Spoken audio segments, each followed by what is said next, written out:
December 1971. Deep inside the freezing, isolated expanse of the vast Rajasthan desert, it is completely pitch black. Manned by exactly 120 Indian soldiers with zero heavy armor, the Longewala border post is a tiny speck in the sand, and rolling directly toward it under the cover of darkness is an entire Pakistani armored division, hundreds of tanks and thousands of troops. Looking at this tactical map, you can see the invading army's plan clearly. A rapid, heavily armored spearhead designed to punch straight through this weak point and penetrate deep into Indian territory. Standard military logic dictates a clear outcome here.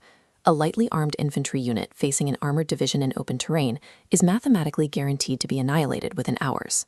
The post's commanding officer, Major Kuldeep Singh Chenpuri, faced a strict binary choice: retreat into the desert to save his men and leave the border completely open, or hold the position and face an overwhelming assault. Instead, he chose to boldly hold the line. That heavily outgunned soldiers immediately began digging trenches in the loose dirt, setting up their few machine guns, and preparing for the first wave. On paper, a perfect plan executed with overwhelming numbers guarantees victory.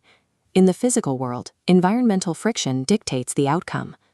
Major Chandpuri's refusal to abandon the post forced the invading army to engage. That single decision became the catalyst that activated a catastrophic chain of failures for the advancing tanks.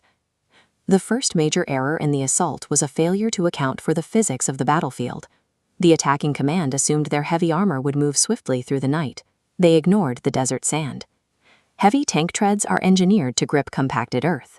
In the deep, loose dunes of Longewala, the 60-ton vehicles immediately lost their momentum. They sank. On the tactical map, we see the effect of this friction. The organized armored columns drifted off course, stalling out and losing formation. The darkness, meant to hide them, now blinded the commanders. Units scattered, and the advance halted. By failing to calculate for the terrain, the attacking force instantly neutralized their own advantage. Superior numbers mean very little when the machinery carrying them cannot move.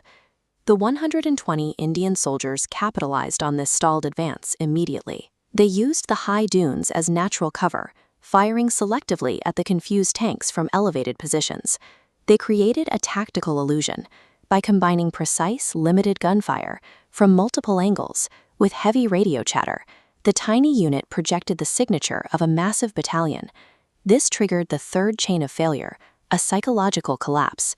Hearing the intense radio traffic and taking fire from unseen elevations, the advancing commanders hesitated. Fearing they had walked into a massive trap, they stopped their attack entirely to reassess. The Indian defenders knew a direct shootout with heavy armor was impossible. Their entire defensive strategy relied on a single objective: survive until the sun came up. By weaponizing the dark, confusing the enemy's radar, and projecting a false scale, 120 men successfully paralyzed an entire armored division. They bought the single most critical resource in warfare: time. With the arrival of the morning sun, the bright light instantly stripped away all cover. The stalled, scattered tanks were now fully exposed against the pale sand. The time the defenders bought allowed the Indian Air Force hunter jets to arrive. They entered the airspace directly above the paralyzed armored columns. Stuck in the deep dunes and unable to maneuver, the heavy armor became stationary targets.